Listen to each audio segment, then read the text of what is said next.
ज्ञानानन्दस्य ज्ञानाञ्जनशलाकया चक्षुरुन्मिलितं येन तस्मै श्रीगुरुवे नमः।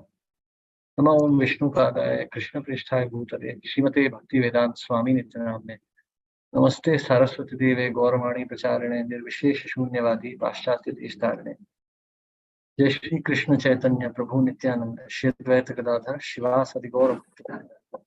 हरे कृष्ण कृष्ण कृष्ण हरे हरे, हरे Ram Ram Ram Hare Hare. Which one are we doing today? 11 Prabhu. 11.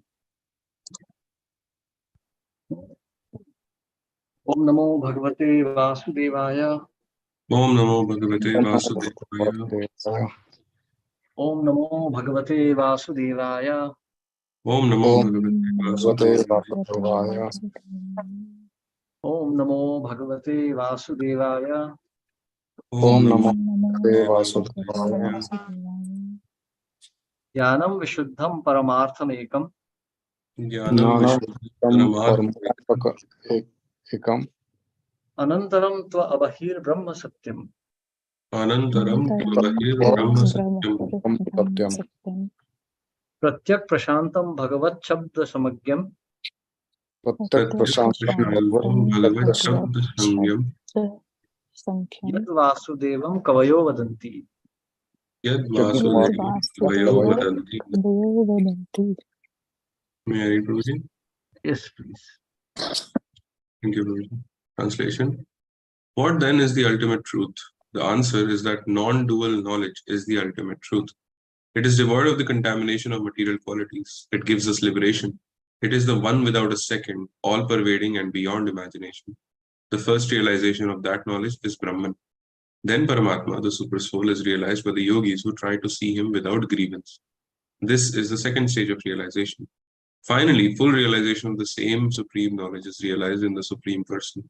All learned scholars describe the Supreme Person as Vasudev, the cause of Brahman, Paramatma, and others. Purport. In Chaitanya Charitamrita it is said, Yad Advaitam Brahmopanishadi Tad Apiyasya Tanubha. The impersonal Brahma and effulgence of the Absolute Truth consists of the bodily rays of the Supreme Personality of Godhead. Ya Atman Taryami Purusha iti so Syamsha Vibhava. What is known as Atma and Antaryami, the Super Soul, is but an expansion of the Supreme Personality of Godhead. Shad Aishwarya Purno Ya Iha Bhagavan Sa Swayam Ayam. What is described as the Supreme Personality of Godhead, complete with all six opulences, is Vasudev, and Sri Chaitanya Mahaprabhu is non-different from him. Great learned scholars and philosophers accept this after many births. Vasudeva Sarvamiti Sa Mahatma Sudurlabha. Bhagavad Gita 7.19. The wise man can understand that ultimately Vasudev, Krishna, is the cause of Brahman and Paramatma, the Super Soul. Thus, Vasudev is Sarva Karana Karanam, the cause of all causes. This is confirmed in Srimad Bhagavatam. The real Tattva, absolute truth, is Bhagavan. But due to incomplete realization of the absolute truth, people sometimes describe the same Vishnu as impersonal Brahman or localized Paramatma. Vadanti tat tattva vidas tattvam yadhyana vadvayam brahmeti paramatmeti bhagavan iti shabdyate. From the very beginning, Srimad Bhagavatam says, Satyam Param Dhimahi. We meditate upon the Supreme Truth. The Supreme Truth is explained here as Jnanam Vishuddham Satyam. The Absolute Truth is devoid of material contamination and is transcendental to the material qualities. It gives all spiritual success and liberation from this material world. That Supreme Absolute Truth is Krishna, Vasudeva. There is no difference between Krishna's inner self and outward body. Krishna is Purna, the complete whole. There is no distinction between his body and soul as there is in between ours. Sometimes so-called scholars, not knowing the constitutional position of Krishna, mislead people by saying that the Krishna is within. The Krishna within is different from the Krishna without.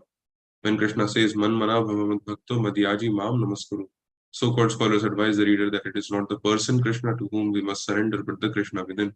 So-called scholars, Mayavadis, cannot understand Krishna with their poor fund of knowledge. One should therefore approach an authorized person to understand Krishna. The spiritual master has actually seen Krishna. Therefore, he can explain him properly. Tad vidhi pranipatena pariprashnena sevaya upadekshanti jnanam jnaninas tattva darshana. Without approaching an authorized person, one cannot understand Krishna. Hare Krishna, Prabhuji. Thank you very much. Hare Krishna. So, like we were discussing yesterday also, we have to understand the broader context of these conversations. if we understand one or two verses a day, we will not understand why this conversation is taking place in the first place. Again and again, this will seem like a repetition, but we'll not understand why we are discussing these topics. So here, Maharaj Jada Bharat is establishing the absolute truth. Just like Krishna, if we see the 7th chapter of Bhagavad Gita, actually the flow of this conversation is almost identical to the 7th chapter of Bhagavad Gita, the knowledge of the absolute. So first we have seen, so Jada Bharat has been establishing the impersonal aspects of the Lord, the external aspects of the Lord. That is, first he talked about false ego, where he talks about the false ego of Rahugana in considering himself to be the king and others to be his servants. Then Jada Bharat talks about the equanimity of the spirit and matter. That the body of a king and the body of a snake are identical because they are made of Mahatattva. The living principle of the king and the snake are also identical. Both are Brahma. So as we see in the 5th chapter of Bhagavad Gita, Panditaha Samdarshina. So one has to be equanimous in his vision. So Vidya Vinaya Sampanne. So one has to have knowledge and humility. Actually, knowledge will give humility, by which one will be able to appreciate the equanimity of all matter and all spirit. So now, till yesterday he was discussing about the equanimity of the material elements, the living entities in the material elements. In fact, yesterday's verse, text number 8 and 9, were talking about material elements. Now, actually up to 10 also. But in the 11th, now he's talking about the Brahma element, the living force. So now he's talking about where is the origin of this Brahman. What then is the ultimate truth? The answer is that non-dual knowledge is the ultimate truth. It is devoid of the contamination of material qualities. It gives us liberation.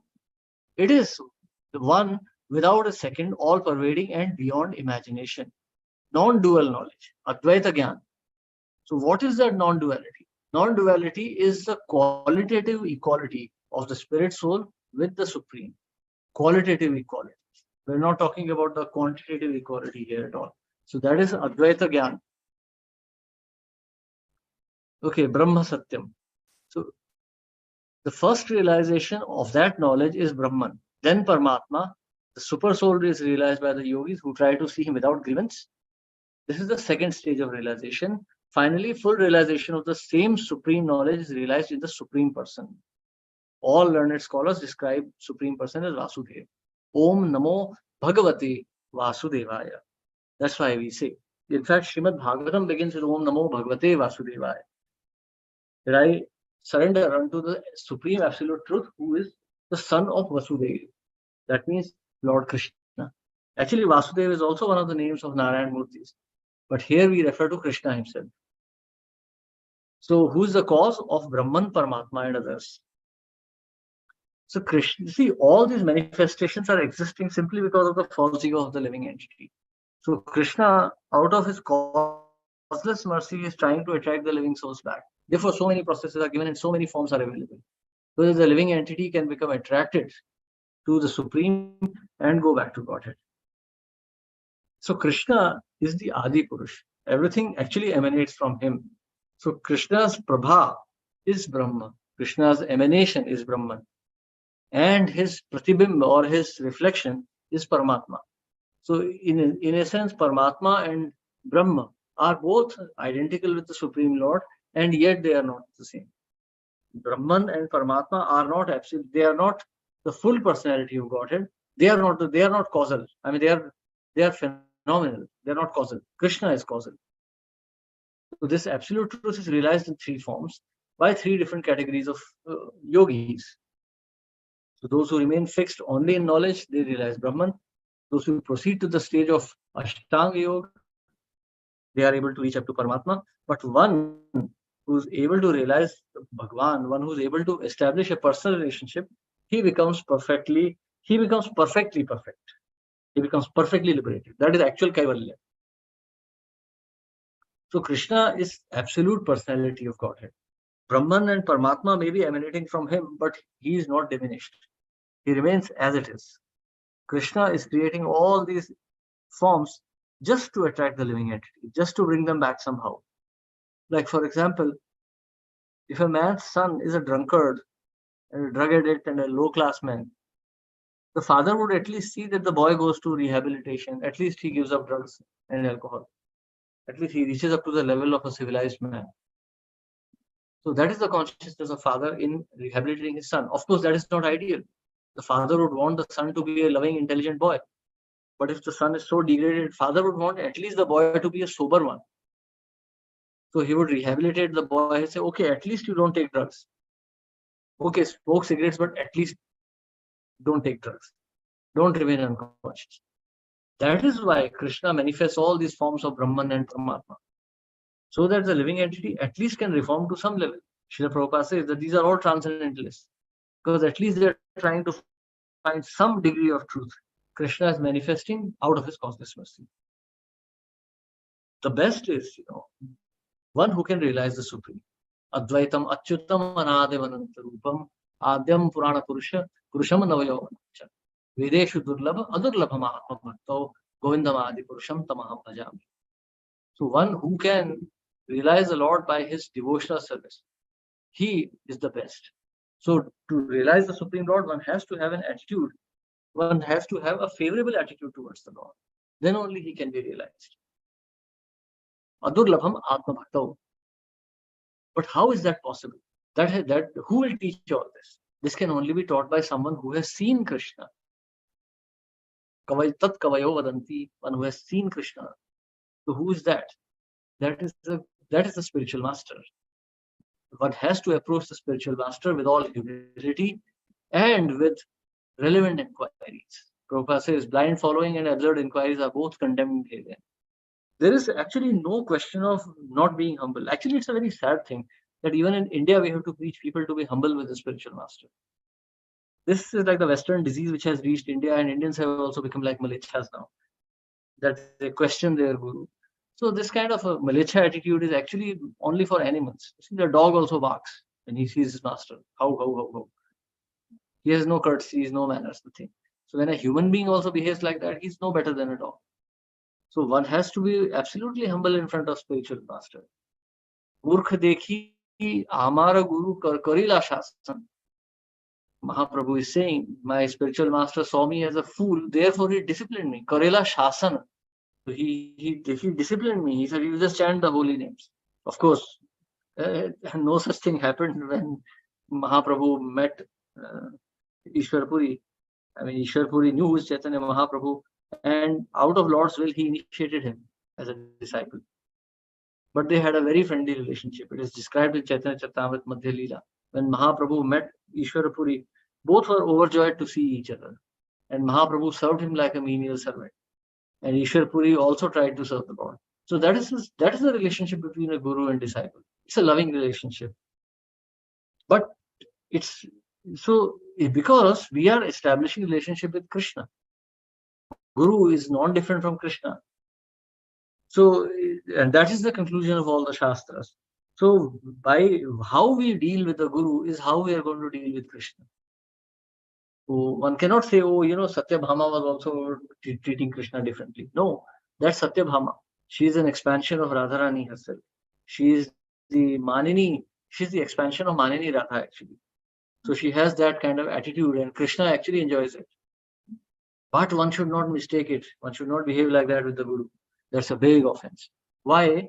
Because Manini Radha is pure energy of Krishna. She is Ladini Shakti. She is literally what Krishna desires. Ladini Shakti, Srimati Radharani or Satyabhama are actually Krishna's desire personified. They are not, Krishna doesn't desire Radha. Radha is Krishna's desire personified. Whatever Radha does is what Krishna is, what Krishna desires. So whatever she is doing, it's only as a source of pleasure to Krishna. Her anger, her sadness, her happiness, everything is Krishna's pleasure only. She is literally Krishna's pleasure personified. But who are we? We are insignificant living entities. We have no position in this universe or any other universe.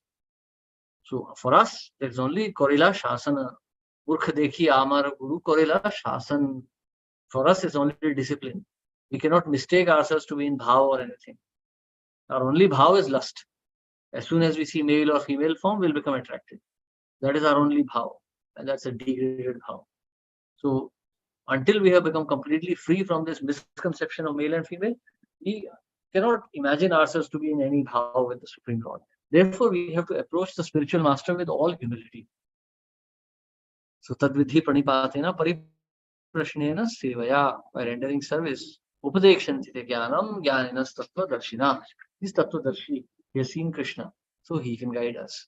So to understand this absolute truth, which is distinguished from the relative truth of the material world, which we were discussing yesterday, Mahat Tattva and Ahankar, this is distinguished from that. This absolute truth, which is manifest as Brahman or Paramatma.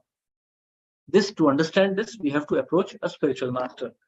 So the real education given by a spiritual master is that he teaches us to distinguish between material and spiritual. He teaches us how to distinguish Mahat Tattva and the three modes, the three gunas, and the Brahman. So we can imagine how difficult and how austere this process has to be. Yeah. So text 12. If someone has a question, you can just raise your hands and you can ask. Rahu Ganeta Tapasa Nayati. Rahu Ganesa Tapasa Nayati. Na Chejaya Nirvapanad Grahadva. Na Chejaya Nirvapanad Grahada. Na Chandasa Neva Jalagni Surya. Na Chandasa Neva Jalagni Surya. Vina Mahatpad Rajobhishekam. Vina Mahatpad Rajo Abhishekam. Yes. Oh, Go ahead, go Mata. ahead. Okay, Mata. Sorry, मुझे पता नहीं लगा. Yeah. Okay जी, ठीक है जी. हरे कृष्णा शिवा प्रभुपाद जी की जय. Translation. My dear King Rahugana, unless one has the opportunity to smear his entire body with the dust of the lotus feet of the devotees, one cannot realize the absolute truth. One cannot realize the absolute truth simply by observing celibacy, brahmacharya, strictly following the rules and regulations of household life, leaving home as vanprastha, accepting sannyas or undergoing severe penances in winter, by keeping oneself submerged in water, or surrounding oneself in summer by fire and scorching heat of the sun. There are many other processes to understand the absolute truth, but the absolute truth is only revealed to one who has attained the mercy of a great devotee. Purport. Actual knowledge of transcendental bliss can be bestowed upon anyone by a pure devotee. Vedeshu durlabham adurlabham atma bhakto. One cannot attain the perfection of spiritual life simply by following the direction of the Vedas. One has to approach a pure devotee. Anya vilashata shunam gyan karmadi anavritam. By the grace of such a devotee, one can understand the absolute truth, Krishna, and one's relationship with him. The material person sometimes thinks that simply by executing pious activities and remaining at home, one can understand the absolute truth. That is denied in this verse. Nor can one understand the absolute truth simply by observing the rules and regulations of brahmacharya, celibacy. One has to serve the pure devotee. That will help one understand the absolute truth without fail. Thank you, Ji. Hare Krishna, Guruji. Hare Krishna. Thank you very much, Nataji. So, in the third chapter of the 8th canto, that is Gajendra Moksha, deliverance of Gajendra. So, in that chapter, 10th verse, Gajendra is praying to the Lord. Nam atma pradipaya sakshine paramatmane. Namo giram viduraya manasas chetasamapi.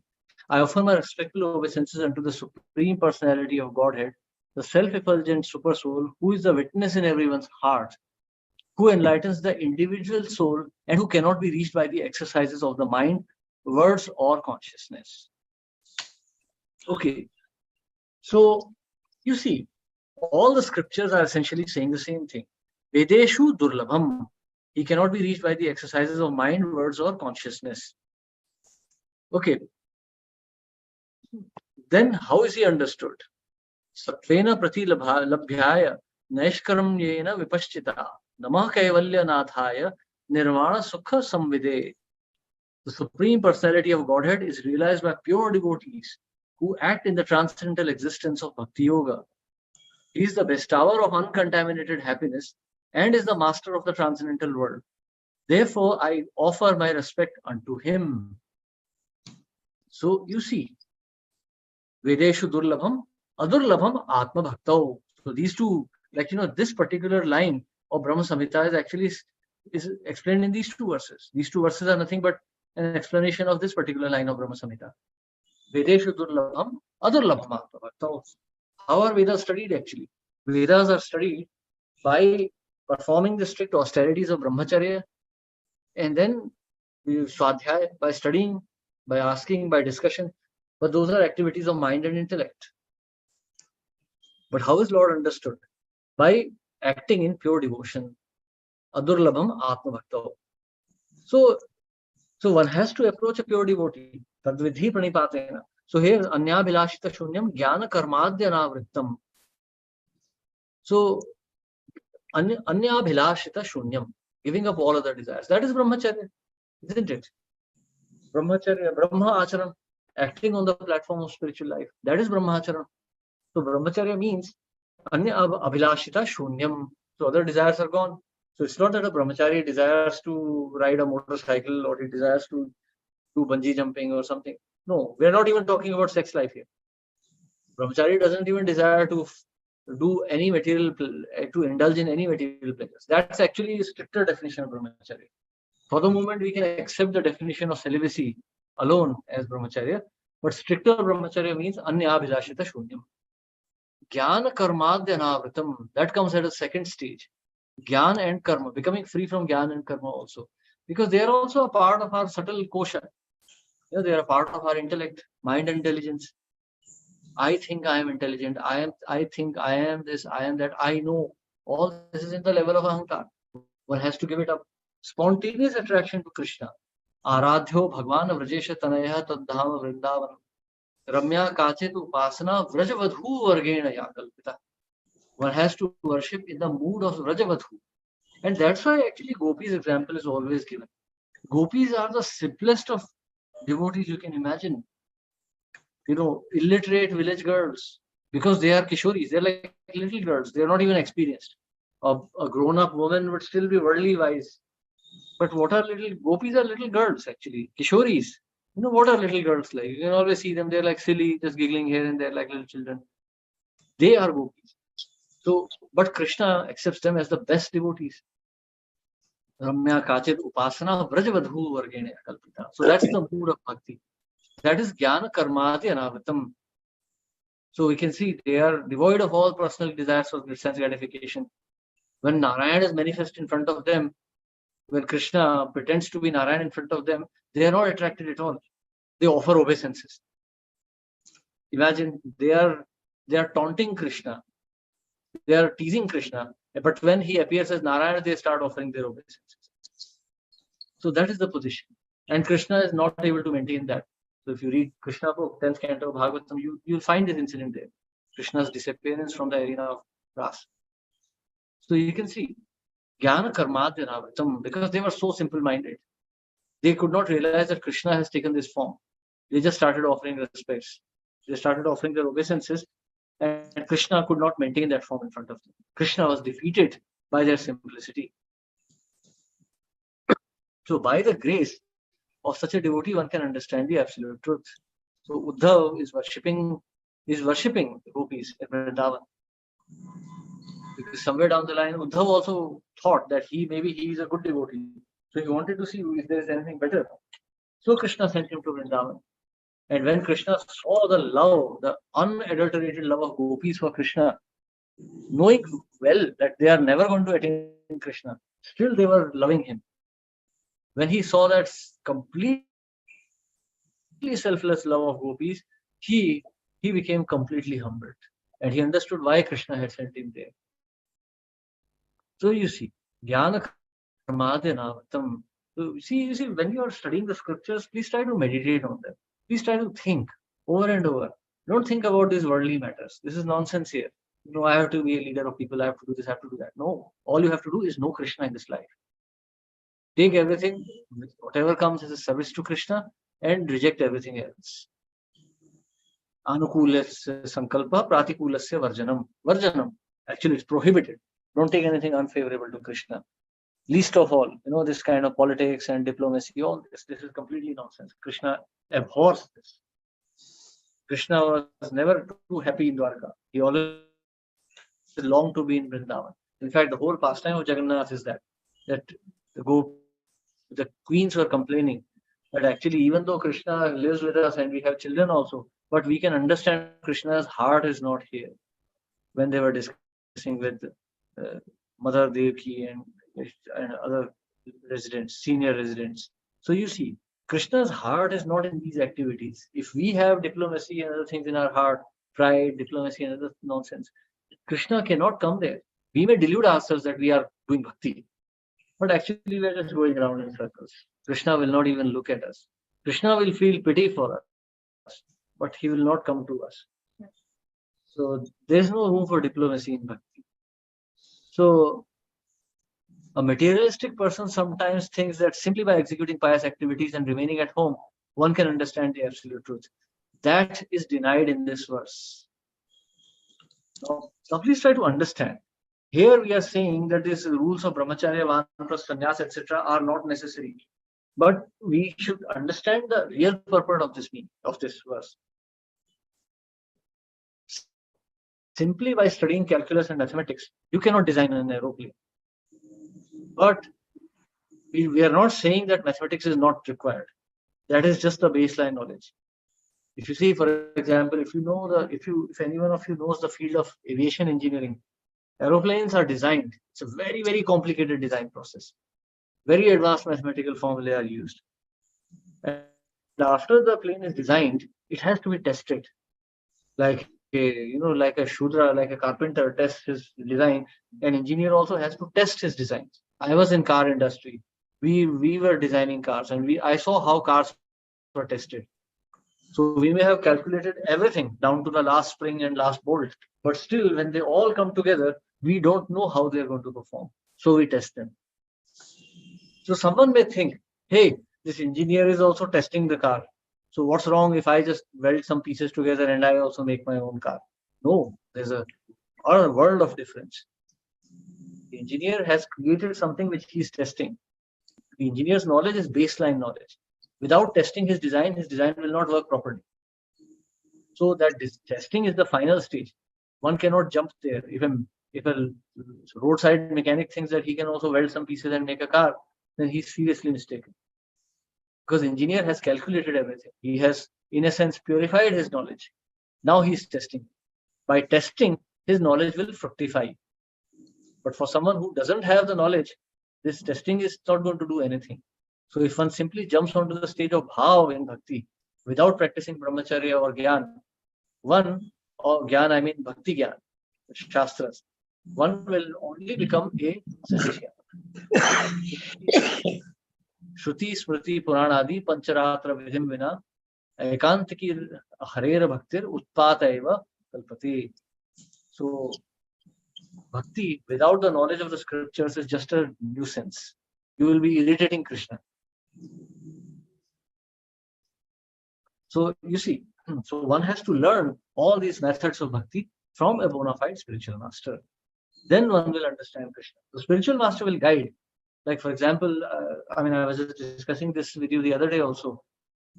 Jayanand Prabhu went to Prabhupada in 1974-75. He wanted to perfect his chanting of Gayatri. So there was Tamal Krishna Goswami with him at the same time. So Tamal Krishna Goswami writes in his diary. So Jayanand Prabhu approached Srila Prabhupada and he told him. So Prabhupada elaborately explained each word of Gayatri and he said, okay, try to recite it. And then he saw that Jayanand Prabhu was simply reciting in an American accent. So Prabhupada started laughing. He said, forget it. You Americans can never chant Sanskrit. You just do it with a pure heart.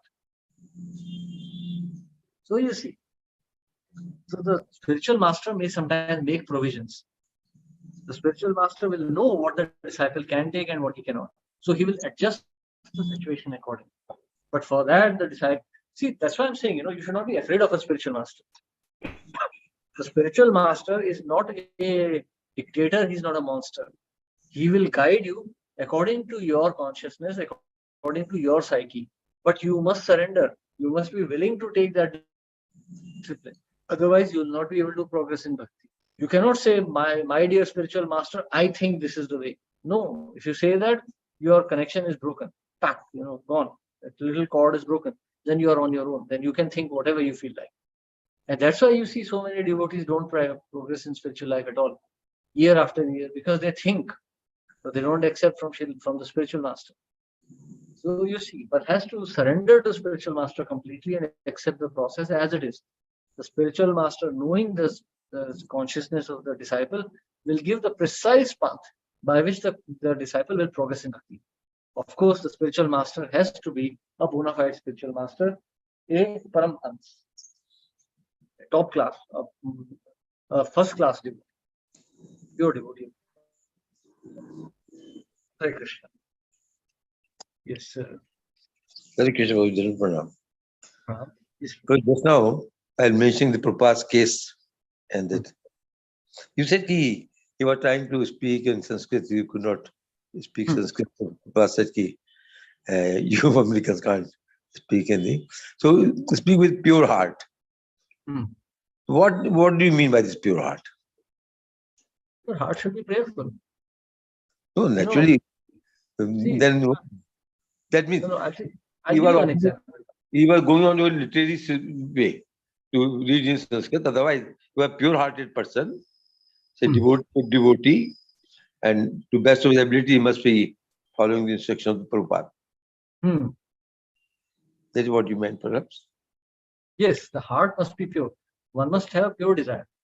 And one's attempt must be sincere. Okay. Like for example, we see sometimes devotees are chanting, Hare Ramo, Ramo, Ramo, Hare Hare. This is nonsense. Why? They're imitating Bengalis. Sometimes they don't allow others to chant. Yeah. So Krishna, see, what is prayer? You hear Prabhupada's Kirtan, and immediately you can see Prabhupada is not doing it musically, but Prabhupada's bhav is so strong that Kirtan will immerse you. Yes. Right. You will be completely lost in that Kirtan. Or if you see Vishnu Jan Swami, you will be completely immersed in that Kirtan. And then you can, if you click on YouTube, you will also find these fashionable Kirtans. So Mataji who's just stepping out of a beauty parlor and starting to sing in very musical notes. That music will be fantastic, no doubt, but it will not immerse you. You will not get any bhav out of that singing. There's Hollywood they are doing. I don't know, their husband or wife or single, I don't know. They do give this some YouTube with the guitar and all that, with the long hairs and different part of the different type of the dresses they are putting on. But since you got popular anyway, they are lucky to sing in a good voice. Devotional part is missing, I think. In that. Yes, very much, because you can feel it. This is something which cannot be faked. One can immediately detect whether the other person is sincere or not. That's it. The singing itself, you will know. Like the yeah. So anyone has any question? We have just 2 minutes left.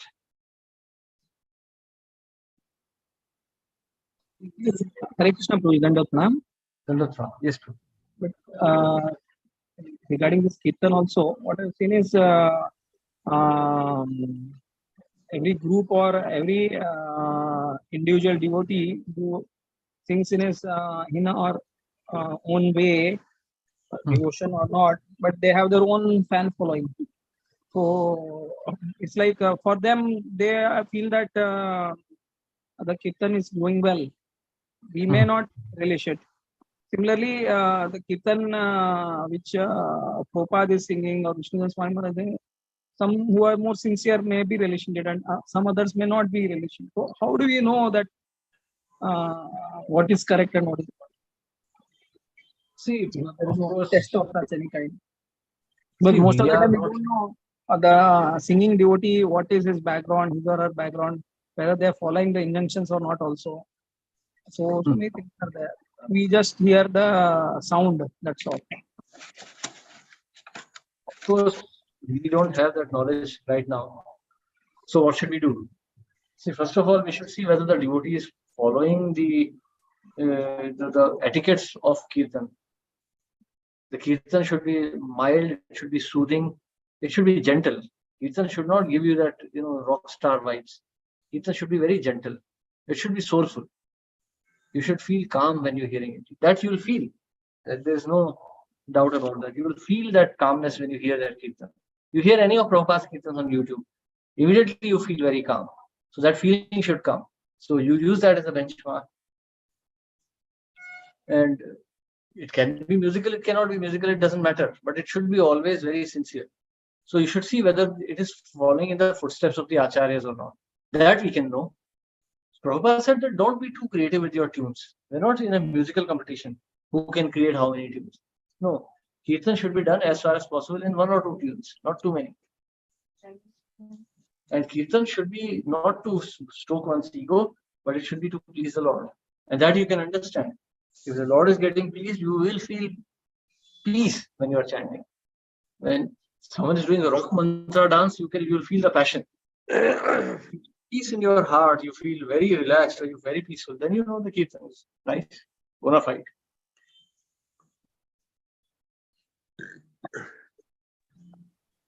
Thank you so much, Prabhuji, for the guidance.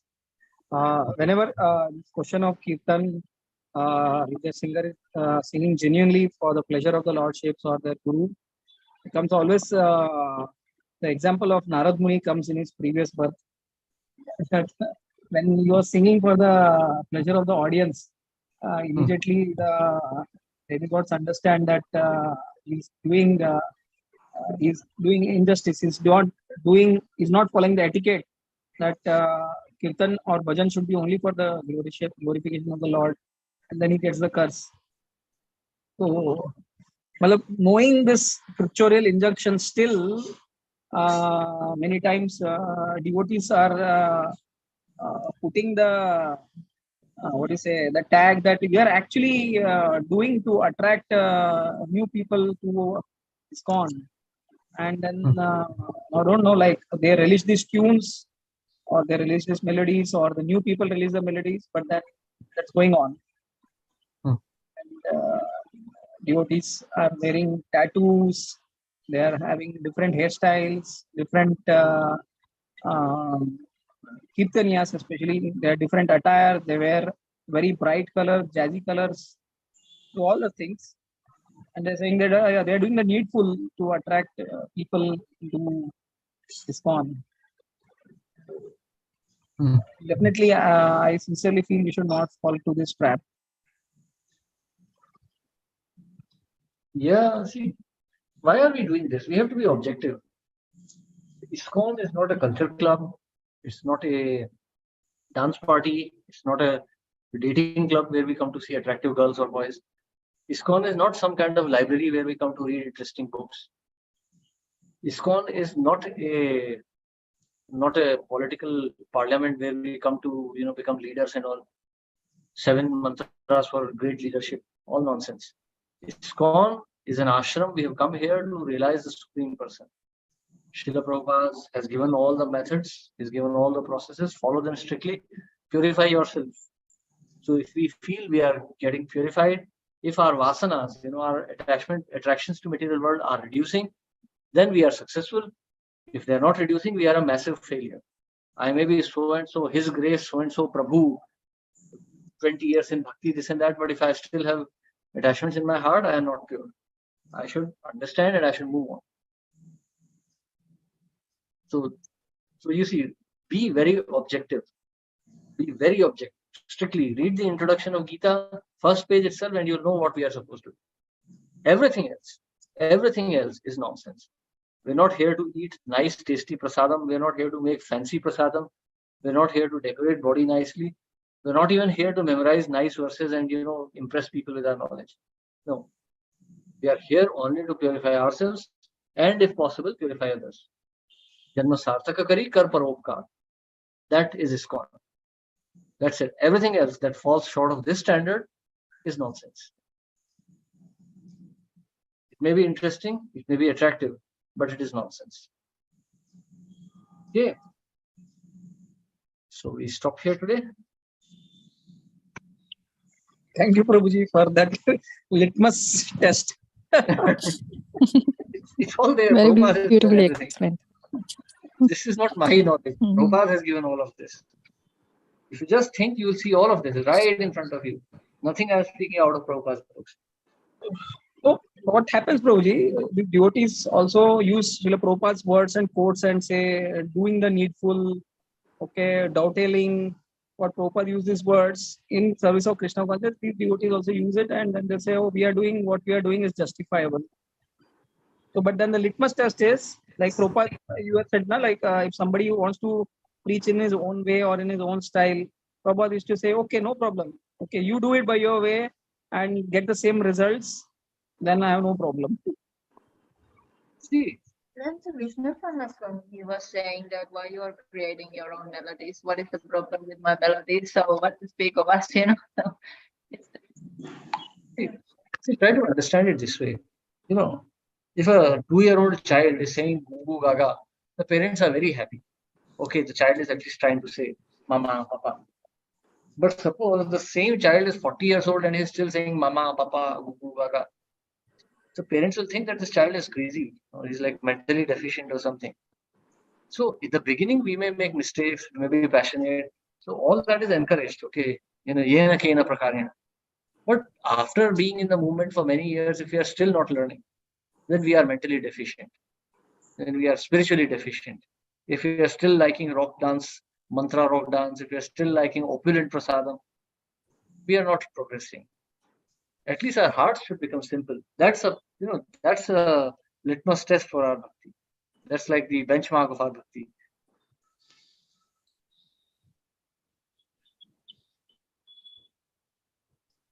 Right? So we stop here today. Thank you very much, everyone. Hare Krishna.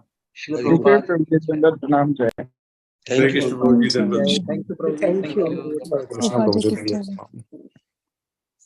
Krishna Prabhuji. Thank you, Prabhuji. Hare Krishna. Pranam ji. Hare Krishna.